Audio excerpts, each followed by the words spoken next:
Hello everyone, आप सभी का स्वागत करता हूं यूपी पुलिस अपडेट्स में। देखिए, आपके यूपी पुलिस कांस्टेबल एग्ज़ाम के लिए यूपी जीके बहुत ही महत्वपूर्ण है।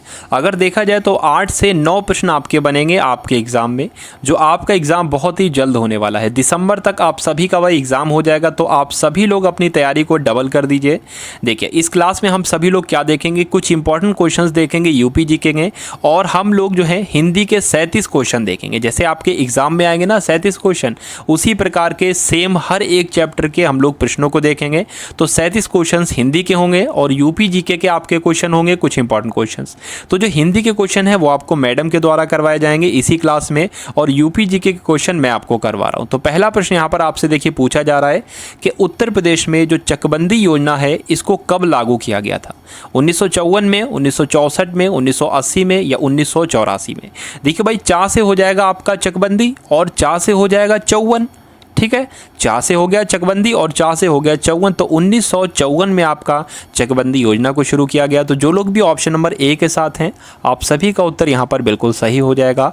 देख भाई, दो योजनाएं हैं जो आपके एग्जाम में अक्सर आपके एग्जाम में पूछ ली जाती हैं। वो दो योजनाएं कौन कौन सी हैं मैं आपको बता दूं। पहली योजना आपको याद रखना है भाई, जननी सुरक्षा योजना। बहुत बार एग्जाम में ये आ चुकी है, जननी सुरक्षा योजना बहुत बार पूछी जा चुकी है। इसके बारे में आपको 2 से 3 बातें याद रखना है। कौन कौन सी, इसको कब शुरू किया गया? तो जननी सुरक्षा योजना को 2005 में शुरू किया गया। इसका ये क्या योजना है मैं आपको बता दूं इसके बारे में। जो भी गरीब तबके की महिला है ना, जो गर्भवती महिला है, जो गरीब तबके की हैं, अर्थात कहा जाए तो निर्धनता की रेखा से नीचे अपना जीवन यापन करने वाली महिलाओं के लिए ये योजना है। कौन सी भाई? जननी सुरक्षा योजना। और इसको कब शुरू किया गया? 2005 में इसको शुरू किया गया।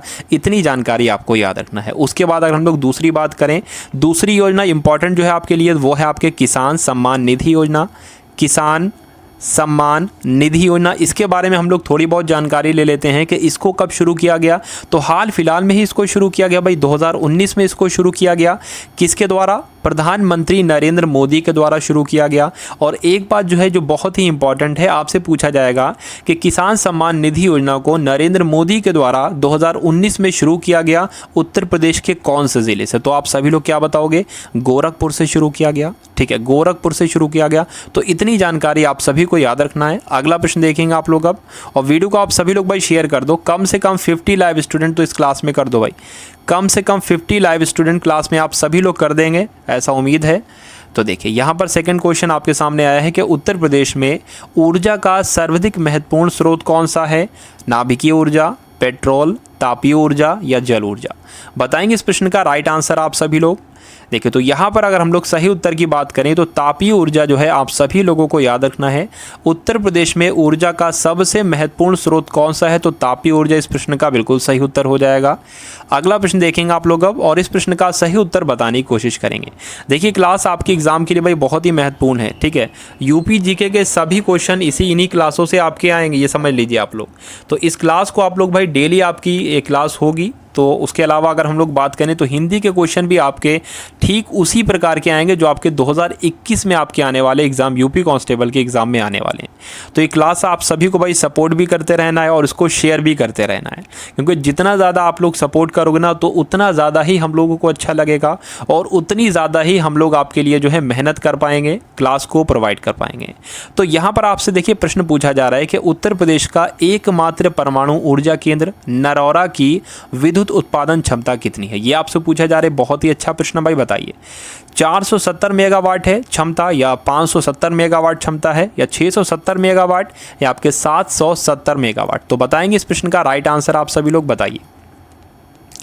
जल्दी जल्दी कीजिए इसका राइट आंसर आप सभी लोग। देखिए, तो आपको यहाँ पर याद रखना है कि उत्तर प्रदेश के एकमात्र परमाणु ऊर्जा केंद्र जो नरौरा में है, इसकी विद्युत उत्पादन क्षमता कितनी है? तो 470 मेगावाट इसकी आपकी क्षमता है, उत्पादन क्षमता है इसकी 470 मेगावाट। तो जो लोग भी ऐसा सोच रहे हैं ऑप्शन नंबर ए के साथ हैं, बिल्कुल उनका उत्तर सही हो जाएगा। अगला प्रश्न देखिए भाई, ये यूपी पीसीएस में आया है, यूपी पीसीएस प्री में आ चुका है ये प्रश्न। तो बताना है आप सभी को इस प्रश्न का राइट आंसर। उत्तर प्रदेश में परमाणु ऊर्जा केंद्र स्थापित स्थापित है? मथुरा में, सिंगरौली में, नरौरा में या अलीगढ़ में? देखिए अभी आपसे प्रश्न पूछा गया था, यहाँ पर एक प्रश्न पूछा गया था कि उत्तर प्रदेश के एकमात्र परमाणु ऊर्जा केंद्र जो नरौरा में है, इसकी विद्युत उत्पादन क्षमता कितनी है? तो आपने बताया था 470 मेगावाट। और वही घुमा के प्रश्न आपसे पूछ लिया गया कि उत्तर प्रदेश में जो एकमात्र परमाणु ऊर्जा केंद्र है ये उत्तर प्रदेश के कहाँ पर है? मथुरा में है, नरौरा में है, सिंगरौली में है या आपके अलीगढ़ में है? तो अगर आप लोग चुन रहे हो नरौरा तो आप सभी का उत्तर यहाँ पर बिल्कुल सही हो जाता है। अगला क्वेश्चन देखिए आप लोग अब, और इस प्रश्न का सही उत्तर बताने की कोशिश कीजिए। उत्तर प्रदेश में देखिए भाई, इन प्रश्नों से आपके कई सारे कॉन्सेप्ट जो हैं वो क्लियर होंगे और इन प्रश्नों से कई सारे प्रश्न आपके बनते हैं जो आपके एग्जाम के लिए बेहद ज़रूरी हैं।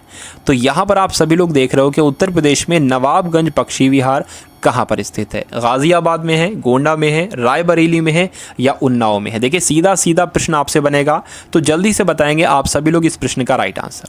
देखिए एक बात आपको ध्यान और रखना है कि अगर आपका नवाबगंज पक्षी विहार ना आकर ये आ जाए शहीद चंद्रशेखर आज़ाद पक्षी विहार, क्या आ जाए भाई? शहीद चंद्रशेखर आज़ाद पक्षी विहार आ जाए तो एक ही बात है, उसको हम लोग नवाबगंज पक्षी विहार भी बोलते हैं और शहीद चंद्रशेखर आज़ाद पक्षी विहार भी बोलते हैं। तो कहाँ पर है भाई? ये उन्नाव में है, आपको याद रखना है। कहाँ पर है? तो उन्नाव में है, ये आप सभी लोगों को याद रखना है। तो आपने देखा नवाबगंज पक्षी विहार अर्थात शहीद चंद्रशेखर आज़ाद पक्षी विहार कहाँ पर है? तो भाई उन्नाव आप लोग बता रहे हो, ठीक है। उसके अलावा आपको एक बात और ध्यान रखना है कि उत्तर प्रदेश का जो सबसे बड़ा पक्षी विहार है वो कहाँ पर है और उसका नाम क्या है? क्योंकि आपके एग्ज़ाम में ना सबसे या तो छोटा पूछेंगे या सबसे बड़ा पूछेंगे, और होता भी ये जो सबसे प्रथम व्यक्ति, मान लीजिए किसी भी फील्ड में किसी व्यक्ति ने कुछ काम किया तो सबसे पहले वो, यानी कि माउंट एवरेस्ट पर सबसे पहले कौन गया था, इस प्रकार के आपसे क्वेश्चन पूछते हैं। तो आप लोग बताइए कि उत्तर प्रदेश का जो सबसे बड़ा पक्षी विहार है उसका नाम क्या है? तो उसका नाम है भाई लाख बहोशी पक्षी विहार, ये आपको याद रखना है, लाख बहोशी पक्षी विहार, ठीक है। अच्छा ये कहाँ पर है? तो आपको याद रखना है ये उत्तर प्रदेश के कन्नौज में है, उत्तर प्रदेश के कन्नौज में है, ये आप सभी लोग याद रखेंगे। और कन्नौज को इत्र नगरी कहते हैं। क्या कहते हैं भाई? इत्र नगरी कहते हैं, आप सभी लोग याद रखेंगे। कन्नौज इत्र के लिए बहुत ही जाना जाता है। तो उत्तर प्रदेश का सबसे बड़ा पक्षी विहार कौन सा है? लाख बहोशी पक्षी विहार, जो कहाँ पर है? जो कन्नौज में है, ये आप सभी लोग याद रखेंगे। चलिए भाई अगला क्वेश्चन देखिए आप लोग अब, और इस प्रश्न को देखिए और इस प्रश्न का राइट आंसर बताने की कोशिश कीजिए। तो इसमें आपसे क्या पूछा जा रहा है, देखते हैं भाई क्या पूछा जा रहा है कि उत्तर प्रदेश में सबसे पहले किस पक्षी विहार की स्थापना की गई? तो अभी आप लोगों ने देखा कि उत्तर प्रदेश का सबसे बड़ा पक्षी विहार लाख बहोशी पक्षी विहार था जो कन्नौज में है। उससे पहले आप लोगों ने देखा कि नवाबगंज पक्षी विहार, जिसको हम लोग शहीद चंद्रशेखर आज़ाद पक्षी विहार भी कहते हैं। तो यहाँ पर अगर हम लोग देखें ना, तो जो आपने अभी कुछ देर पहले देखा था कि नवाबगंज पक्षी विहार, जिसको हम लोग शहीद चंद्रशेखर आज़ाद पक्षी विहार कहते हैं, इसकी ही स्थापना सबसे पहले की गई थी उत्तर प्रदेश में, ठीक है। तो यहाँ पर इसका राइट आंसर क्या हो जाएगा? नवाबगंज पक्षी विहार इस प्रश्न का बिल्कुल सही उत्तर हो जाएगा। और जो लोग भी ऑप्शन नंबर बी के साथ हैं, आप सभी का उत्तर यहाँ पर बिल्कुल सही हो जाता है। आपको देखिए कुछ बातें यहाँ पर याद रखना है, कुछ बातें यहाँ पर याद रखना है। आपसे पूछा जा सकता है कि सांडी पक्षी विहार कहाँ पर है? तो आप लोग क्या बताओगे? हरदोई बताओगे। हरदोई में, उत्तर प्रदेश के हरदोई में सांडी पक्षी विहार है। उसके अलावा आपसे पूछा जा सकता है कि समान पक्षी विहार कहाँ पर है? तो आप लोग क्या बताओगे भाई? आप लोग बताओगे मैनपुर में, ठीक है। मैनपुरी में क्या है? मैनपुरी में समान पक्षी विहार, ठीक है। ये भी आपको याद रखना है, ये सब आपको भाई याद रखना है। उसके अलावा आपसे पूछा जा सकता है कि सूर सरोवर पक्षी विहार कहाँ पर है? तो सूर सरोवर पक्षी विहार आप सभी लोग याद रखेंगे आगरा में है, आगरा में है, ठीक है। तो देखिए इन प्रश्नों से बाहर आपका कोई भी प्रश्न नहीं जाने वाला है, सारे प्रश्न मैं आपको कवर अप करवा दूंगा। तो सारे 8 के 8 प्रश्न आपके यूपी के एग्जाम में, यूपी जीके के, यूपी कांस्टेबल के एग्जाम में आपके आने वाले हैं इसी क्लास से। तो चलिए भाई, सूर सरोवर पक्षी विहार आगरा हो गया, ये आप सभी लोग याद रखेंगे। तो अगला प्रश्न देखिए आप लोग अब, इसमें आप लोग बताओगे, ठीक है। इसमें आप सभी लोगों को बताना है कि उत्तर प्रदेश का सर्वाधिक विस्तृत पक्षी विहार, देखिए यहाँ पर विस्तृत लिखा हुआ है, तो यहाँ पर आपका ये भी लिखा हो सकता था कि सबसे बड़ा पक्षी विहार कौन सा है। तो जल्दी से बताएंगे आप सभी लोग इस प्रश्न का बिल्कुल सही उत्तर। तो अभी मैंने आपको बताया था कुछ देर पहले कि उत्तर प्रदेश का सबसे बड़ा पक्षी विहार कौन सा है भाई? तो कौन सा है? लाख बहोशी पक्षी विहार जो है ये उत्तर प्रदेश का सबसे बड़ा पक्षी विहार है। और ये कहाँ पर स्थित है ये भी आपसे पूछा जा सकता है। आपसे आपसे प्रश्न बन सकता है कि उत्तर प्रदेश का सबसे बड़ा पक्षी विहार लाख बहुशी पक्षी विहार उत्तर प्रदेश के कौन से जनपद में है? तो आप लोग क्या बताओगे भाई? कन्नौज आप सभी लोग बताओगे। तो क्या इसका राइट आंसर हो जाएगा ऑप्शन नंबर सी के साथ? जिनका भी आंसर जा रहा है बिल्कुल सही आपका उत्तर हो जाएगा। उसके बाद मैं आपको रिवीजन करा देता हूं भाई। सांडी पक्षी विहार अभी मैंने आपको बताया था, कहां पर है भाई? बताइए, जल्दी से बताइए इसका राइट आंसर। सांडी पक्षी विहार हरदोई में है, ये आप सभी लोगों को याद रखना है। अगला प्रश्न देखिए कि उत्तर प्रदेश का सबसे छोटा वन्यजीव विहार, तो जल्दी से बताएंगे इस प्रश्न का राइट आंसर आप सभी लोग बताइए। तो यहाँ पर आपका राइट आंसर क्या हो जाना चाहिए? अगर आपका आंसर जो है कछुआ वन्यजीव विहार जा रहा है तो बिल्कुल सही हो जाएगा। आपको याद रखना है कि उत्तर प्रदेश का सबसे छोटा वन्यजीव विहार का नाम क्या है? तो कछुआ वन्यजीव विहार का नाम है। तो कछुआ देखिए सबसे छोटा होता है ना, कछुआ छोटा होता है, तो कछुआ वन्यजीव विहार ये सबसे छोटा वन्यजीव विहार है। और ये कहाँ पर है स्थित? ये वाराणसी में स्थित है, ये आप सभी को याद रखना है। तो ये तो हो गई क्वेश्चंस की बात, ठीक है, क्वेश्चंस की बात हो गई। दूसरी बात आपको याद रखना है कि कतरनिया घाट वन्यजीव अभ्यारण्य कहाँ पर है? तो ये भी आपके बहराइच में है। ये कहाँ पर है? ये आपके बहराइच में है, आप सभी लोगों को याद रखना है। उसके अलावा आपको याद रखना है कि चंद्रप्रभा वन्यजीव विहार कहाँ पर है? ये चंदौली में है, ये भी आपसे पूछा जा सकता है। उसके अलावा आपसे पूछा जा सकता है कि रानीपुर वन्यजीव विहार कहाँ पर स्थित है? तो बांदा में स्थित है। तो इस प्रश्न से आपको इतनी जानकारी मिलती है और हर एक जानकारी आपके एग्जाम के लिए बेहद ज़रूरी है भाई। आपको हर एक जानकारी को याद रखना है और इसको भाई कभी भूलना भी नहीं है जब तक एग्जाम आपका नहीं हो जाता। तो इस क्वेश्चन को देखिए, आपका महत्वपूर्ण प्रश्न है कि राष्ट्रीय वन नीति के अनुसार देश के कुल भौगोलिक क्षेत्रफल के कितने प्रतिशत भाग पर वन होना चाहिए? तो कितने प्रतिशत भाग पर तो नहीं पूछा गया है, मैं आपको ये भी बताऊंगा कितने प्रतिशत भाग पर वन होना चाहिए। और यहाँ पर अगर रेशियो में आपसे पूछा जाता है तो आप लोग क्या बताओगे? देखिए भाई, अगर मान लीजिए ये है, ठीक है, ये भारत का हिस्सा है। इस भारत के हिस्से के अगर हम लोग 3 भाग करें, ठीक है, 3 भाग करें तो 1 भाग पर ना, ठीक है, क्या होना चाहिए भाई? 1 भाग पर आपका होना चाहिए, ठीक है, 1 भाग पर आपका होना चाहिए। भौगोलिक क्षेत्रफल के कितने भाग पर वन होना चाहिए? तो इस 1 भाग पर वन होना चाहिए। और अगर इस 1 भाग की हम लोग बात करें ना, तो ये लगभग 33% ही तो बैठेगा, लगभग आपका 33% बैठेगा। और अगर हम लोग रेशियो की बात करें तो ये 1/3 भाग बैठेगा। तो यहाँ पर अगर आपका 1/3 आ जाए तो 1/3 आप लोग उत्तर को टिक करोगे। अगर 33 सही 1/3 आ जाए तो आप लोग क्या इसको टिक करोगे? तो उम्मीद है ये प्रश्न भी आपकी समझ में आ गया होगा। अगला प्रश्न देखिए आप लोग अब, और इस प्रश्न का सही उत्तर बताने की कोशिश कीजिए। देखिए ये प्रश्न आपके लिए बहुत ही महत्वपूर्ण है।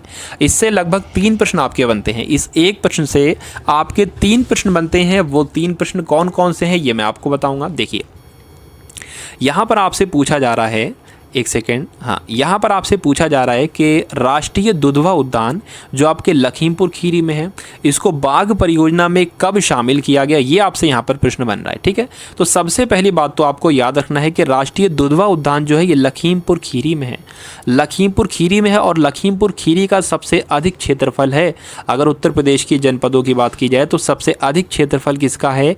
लखीमपुर खीरी का ही है। और लखीमपुर खीरी में ही राष्ट्रीय दुधवा उद्यान है, ठीक, राष्ट्रीय दुधवा उद्यान है।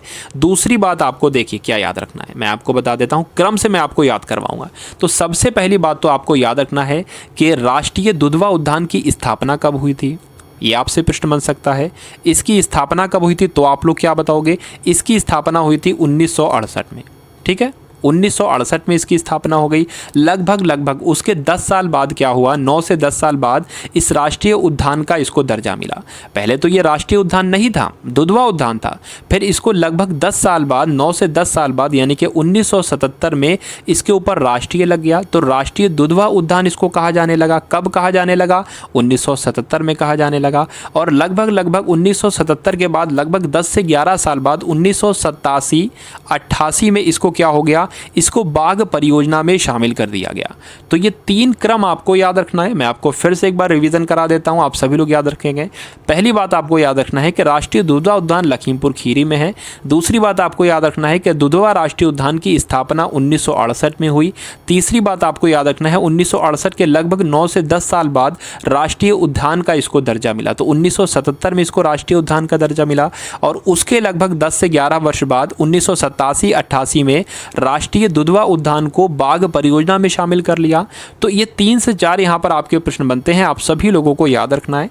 अगला प्रश्न देखेंगे आप लोग। अब देखिए भाई, सभी को जाना नहीं, सभी लोग भाई क्लास को शेयर करेंगे, ठीक है। और इसके बाद आपकी मैडम की क्लास होगी, वो आपको हिंदी के हर एक चैप्टर के प्रश्न वो लेकर आई हैं, वो आपको करवाए जाएंगे। तो सभी लोग भाई शेयर भी करते रहेंगे व्हाट्सएप ग्रुप में, जो भी आपके स्टडी वाले ग्रुप आपके पास हैं, वीडियो को उसमें शेयर करते जाएंगे आप सभी लोग। तो यहाँ पर देखिए आपसे पूछा जा रहा है कि निम्न में से जनपदों में से कौन सा सबसे ज़्यादा वनाच्छादित है। तो बताए भाई, कौन सा ऐसा जनपद है कि लखीमपुर खीरी, सोनभद्र, पीलीभीत या चित्रकूट, कौन सा ऐसा जनपद है जो सबसे अधिक वनाच्छादित है, ये आप सभी लोग याद रखेंगे।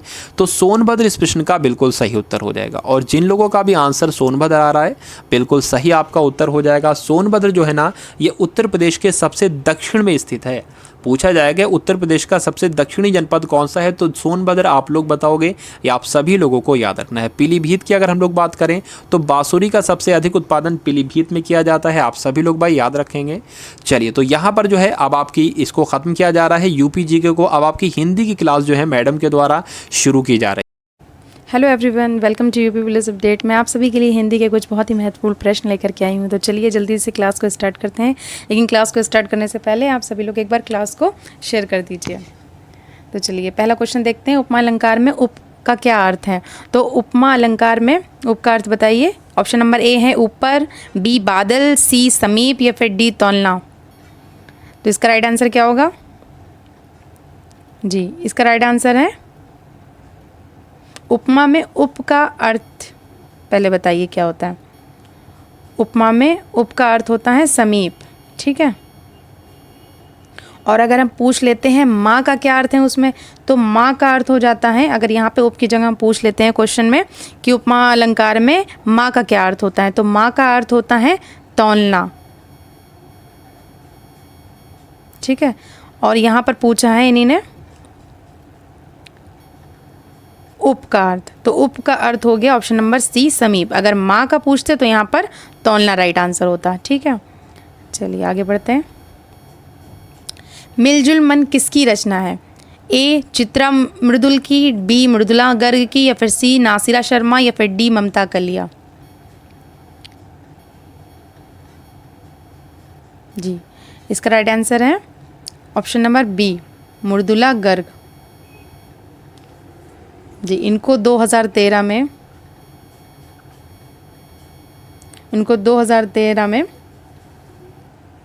साहित्य अकादमी पुरस्कार मिला है, ठीक है।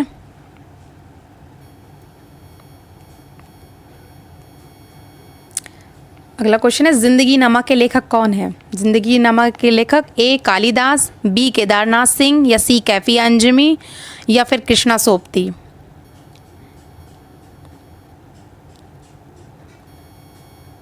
इसका राइट आंसर क्या होगा बताइए जी? कृष्णा सोपती, ऑप्शन नंबर डी इसका राइट है, कृष्णा सोपती।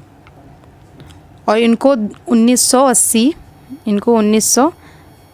ईस्वी में साहित्य अकादमी पुरस्कार मिला है। और 1996 की अगर हम बात करें तो 1996 में इन्हें साहित्य अकादमी फेलोशिप पुरस्कार मिला है। और 2017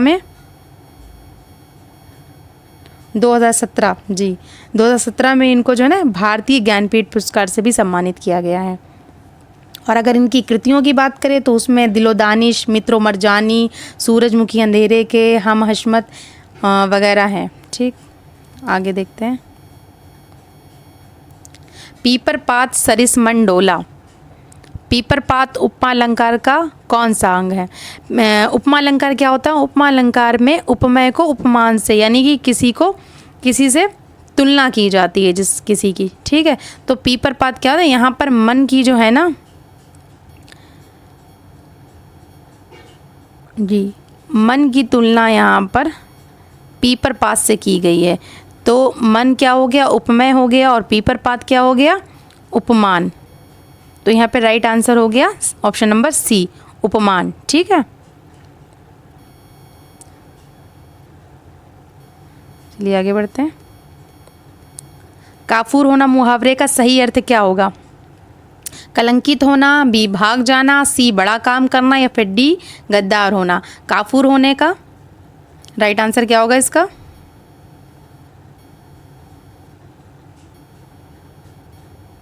जी बताइए, ऑप्शन नंबर बी, ये राइट आंसर है इसका। ठीक है,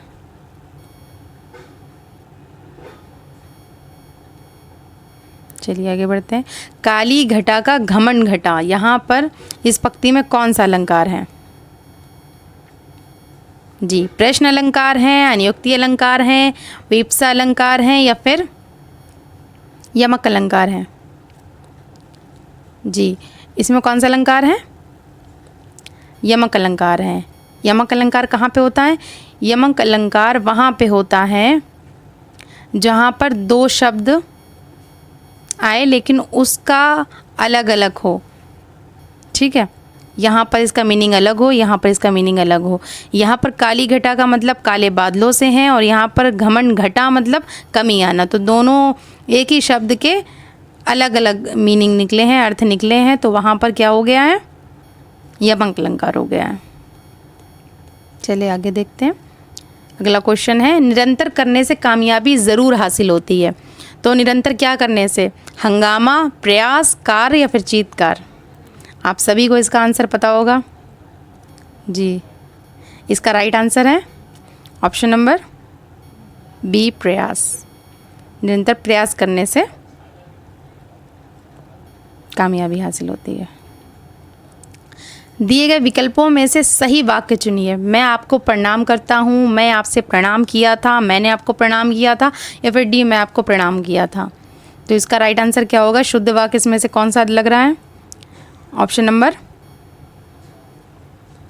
सी, मैंने आपको प्रणाम किया था, इसका ये राइट आंसर है।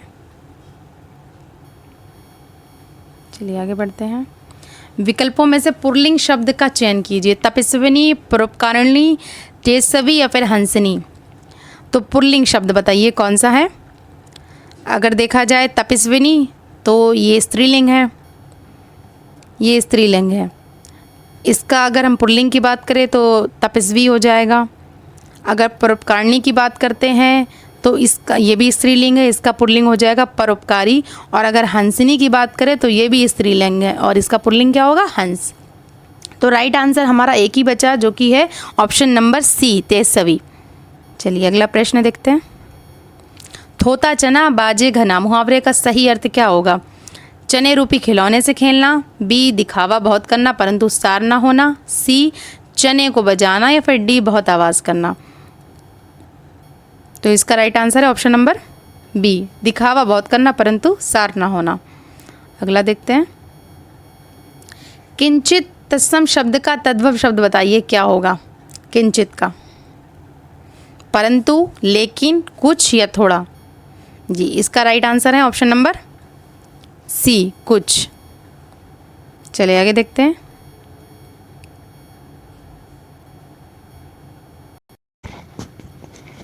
जी हाँ, सुप्त का विरोधार्थी शब्द क्या होगा? ए, पौरसत्य, बी, घालक, सी, जागृत, या फिर डी, गर्मी? तो इसका राइट आंसर है ऑप्शन नंबर सी, जागृत।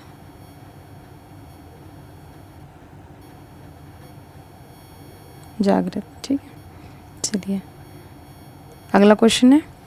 रेहन पर रघु किस लेखक का उपन्यास है? A, Maitreyi Pushpa, B, Kashinath Singh, C, Govind Mishra, या फिर दूधनाथ सिंह? तो इसका राइट आंसर है option number B, Kashinath Singh.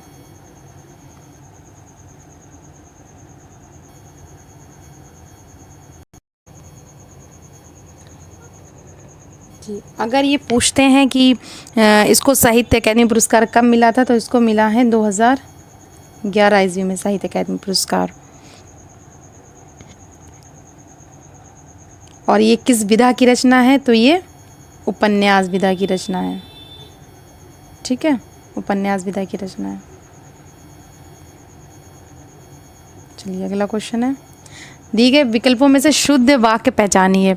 ए, मोर के पंख सुंदर होते हैं, बी, मोरों के पंख सुंदर होते हैं, या फिर सी, मोर का पंख सुंदर होते हैं, या फिर डी, मोरों के पंख सुंदर होते हैं?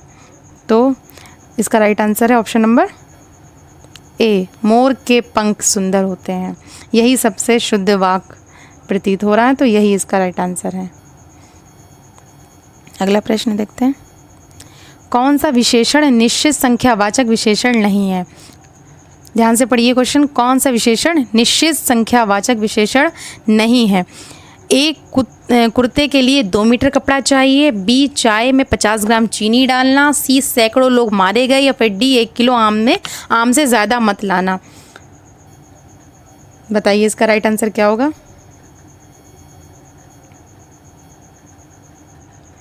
जी, अगर हम बात करते हैं कि कुर्ते के लिए 2 मीटर कपड़े लाना, तो यहाँ पर आपका 2 मीटर कपड़ा एक संख्यावाचक हो गया है ना, इसकी संख्या बताई जा रही है। फिर यहाँ पर अगर दूसरे की ऑप्शन की बात करते हैं तो 50 ग्राम चीनी या तो 50 ग्राम, यहाँ पर इसकी भी संख्या बताई जा रही है कि एक निश्चित संख्या है यहाँ पर। ठीक, अगर हम बात करते हैं ऑप्शन नंबर डी, तो 1 किलो, यहाँ पर भी एक निश्चित दिखाई दे रही है संख्या की एक निश्चित चीज़ है। यहाँ पर अनिश्चित की अगर हम बात करें तो ये रहा सैकड़ों, ये हो गया आपका अनिश्चित। जी, तो आपका राइट आंसर हो जाता है ऑप्शन नंबर सी, सैकड़ों लोग मारे गए। ठीक, क्योंकि इसका कोई भी निश्चित संख्या नहीं है। अगला प्रश्न देखते हैं। मैंने आम ले लिया है का बहुवचन क्या होगा? ए, हमने आम ले लिए हैं। बी, मैंने आम ले लिए हैं। सी, हमने आम ले लिया है। या फिर डी, मैंने आम लिए हैं। इसका राइट आंसर क्या होगा? जी, मैंने आम ले लिया है। यहाँ पर एक आम की बात की जा रही है कि मैंने आम ले लिया है। लिया है तो यानी कि एक आम लिया है। मैंने तो वही रहेगा ना, तो हमने आम ले लिए, हमने की कोई आवश्यकता नहीं है, आम को ही बहुवचन बनाना है। मैंने का मैंने रहेगा, आम ले लिया के लिए की जगह हो जाएगा ले लिए हैं। तो इसका राइट आंसर क्या हो जाता है? ऑप्शन नंबर बी, मैंने आम ले लिए हैं। चलिए अगला प्रश्न देखते हैं। वो काम बहुत ढंग से करते हैं, वाक्य का काल पहचानिए। वो काम बहुत ढंग से करते हैं, तो कौन सा काल होगा? सामान्य भविष्य काल, सामान्य भूतकाल, सामान्य भविष्य काल या फिर सामान्य वर्तमान काल? अगर बात करते हैं हम सामान्य भविष्य काल की, तो भविष्य काल में क्या होता है? लास्ट में गागेगी होता है ना, गागेगी होता है। और अगर हम भूतकाल की बात करें तो लास्ट में थाथ ही होता है ना, भूतकाल की बात कही जाती है। अगर हम भविष्य काल की बात करें, संभाव्य, तो होगा, होगी, होगा। और अगर हम सामान्य वर्तमान काल की बात करें तो यहाँ पर है, तो यहाँ पर ये राइट आंसर हो जाता है सामान्य वर्तमान काल। ठीक, चलिए आगे बढ़ते हैं। विकल्पों में से स्त्रीलिंग का चयन करिए। ए, सागर, बी, अग्रजा, सी, छात्र या फिर डी, राजन? इसका राइट आंसर क्या होगा? जी, इसका राइट आंसर है ऑप्शन नंबर बी, अग्रजा। ठीक है, आगे बढ़ते हैं। निम्न वाक्यों में से एक वाक्य व्याकरण की दृष्टि से शुद्ध है, बताइए कौन सा है? ऑप्शन नंबर ए, उसने धीमी स्वर में बताया। बी, युद्ध के कारण लोग बर्बाद हो गए। सी, उसने कुछ देर से उत्तर दी। या फिर राम और सीता वन को गई। तो उसका राइट आंसर बताइए कौन सा होगा? जी, इसका राइट आंसर कौन सा होगा? उसने धीमी स्वर में बताया, ये भी शुद्ध नहीं लग रहा है ना, कहीं ना कहीं व्याकरण की दृष्टि से इसमें अशुद्धियाँ हैं। ऑप्शन नंबर बी सबसे शुद्ध प्रतीत होता है, युद्ध के कारण लोग बर्बाद हो गए। ठीक है, तो ये राइट आंसर हो जाता है। अगला प्रश्न देखते हैं। जी, सन 2014 के साहित्य अकादमी पुरस्कार विजेता उपन्यासकार रमेश चंद्र शाह के उपन्यास का क्या नाम है? ए, आग की हंसी, बी, रेहन पर रघु, सी, विनायक या फिर डी, मिलजुल मन? तो इसका राइट आंसर क्या होगा? जी, इसका राइट आंसर है विनायक। ठीक है, विनायक। और अगर हम आग की हंसी की बात करें तो ये राम दरश मिश्र का है। और अगर रेहन पर रघु तो ये काशीनाथ का है। और मिर्जुल मन किसका है? मृदुला गर्ग। ये दो अभी ऊपर हो भी चुके हैं क्वेश्चन जो। चलिए आगे अगला प्रश्न देखते हैं। अधजल गगरी छलकत जाए, उक्त मुहावरे के लिए कौन सा वाक्य है? बताइए सही। कम गुण वाला व्यक्ति दिखावा बहुत करता है। फूटी हुई गगरी से जल टपकता है। आधे जल से भरी गगरी नहीं ले जाना चाहिए। या फिर आधे जल से भरी गगरी छलकत जाती है। तो इसका राइट आंसर है ऑप्शन नंबर ए, कम गुण वाला व्यक्ति दिखावा बहुत करता है।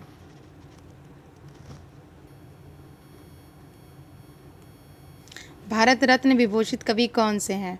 सुभद्रा कुमारी चौहान, गुलजार, प्रदीप या फिर इनमें से कोई नहीं? जी, इसका राइट आंसर है ऑप्शन नंबर डी, इनमें से कोई नहीं, क्योंकि इनमें से किसी भी और भारत रत्न नहीं दिया गया है। अगला प्रश्न देखते हैं। हनुमान की पूंछ में लग न पाई आग, लंका सगरी जल गई, गए निशाचर भाग। इस उक्ति में कौन सा अलंकार है? वहाँ पर कौन सा अलंकार होता है जहाँ पर बहुत ज़्यादा बात को बड़ा चढ़ाकर कहा जाता है? तो वहाँ पर होता है अतिशयोक्ति अलंकार। तो ऑप्शन नंबर डी आपका राइट हो जाता है जी। चलिए आगे बढ़ते हैं।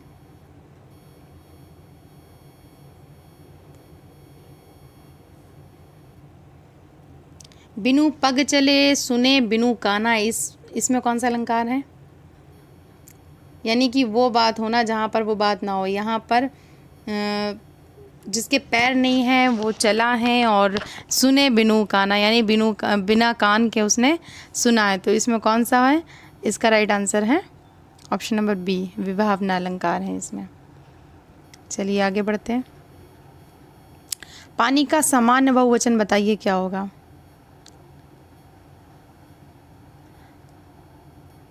ऑप्शन नंबर ए पानी इसका राइट। पानी का सामान्य बहुवचन पानी ही होगा। अगला प्रश्न है, दिए गए विकल्पों में से उपार्जित का विरुद्धार्थी शब्द कौन सा है? अर्जित, विसर्जित, सृजित या फिर अनुपार्जित? जी, इसका राइट आंसर क्या होगा? उपार्जित का विरोधार्थी शब्द होता है अनुपार्जित। ठीक है, चलिए आगे बढ़ते हैं। हिंदी को विकास प्रदान करने वाली भाषा कौन सी है? प्राकृत, अपभ्रंश, पाली या फिर संस्कृत? जी, इसका राइट आंसर है ऑप्शन नंबर बी, अपभ्रंश। ठीक है, अपभ्रंश से ही हिंदी भाषा का विकास हुआ है। अगर हम बात करें कि सबसे पहले कौन सी भाषा आई, तो सबसे पहले आई है संस्कृत, उसके बाद आपकी पाली, फिर प्राकृत, इसके बाद अपभ्रंश, और फिर इसके बाद ही आवहट एक आई और फिर हिंदी उससे विकसित हुई, उसका विकास हुआ है हिंदी का। ठीक है, आगे बढ़ते हैं। पंडित बनारसी दास द्वारा लिखित हिंदी की पहली आत्मकथा का क्या नाम था? चांद सूरज के बीरन, मेरा जीवन प्रवाह, मेरी आत्म कहानी या फिर अर्धकथा? इसका राइट आंसर क्या होगा? जी, इसका राइट आंसर है अर्धकथा। ऑप्शन नंबर डी इसका राइट हो जाता है, अर्धकथा। ठीक है, ये सन 1641 में इसको पग की है ये रचना। ठीक है, पग अर्धकथा की रचना है, जिसे हिंदी की प्रथम आत्मकथा माना गया है। ये किस में 1641 ईस्वी में बनारसी दास जी ने लिखी है। और ये किस भाषा में है? ये प्रश्न बन जाता है इस पर, किस भाषा में? ये ब्रज भाषा में है। ठीक है, ब्रज भाषा में लिखा पग है। ठीक, आगे बढ़ते हैं। आधुनिक भारतीय आर्य भाषा का कालक्रम कम से कम कब तक का है? बताइए। ऑप्शन नंबर ए 1 से 500 ईस्वी तक, या फिर बी 500 ईस्वी से 1000 ईस्वी तक, या फिर 1000 ईस्वी से अब तक, या फिर 1500 ईस्वी पूर्व से 800 ईस्वी पूर्व तक? बताइए इसका राइट आंसर क्या होगा? इसका राइट आंसर है ऑप्शन नंबर सी, 1000 ईस्वी से अब तक। दिए गए विकल्पों में से करपड़ का विरुद्धार्थी शब्द क्या होगा? जी, तंगदिल, उदार, कंजूस या फिर उधार? इसका right answer option number B, उदार। ठीक है, अगला प्रश्न देखते हैं।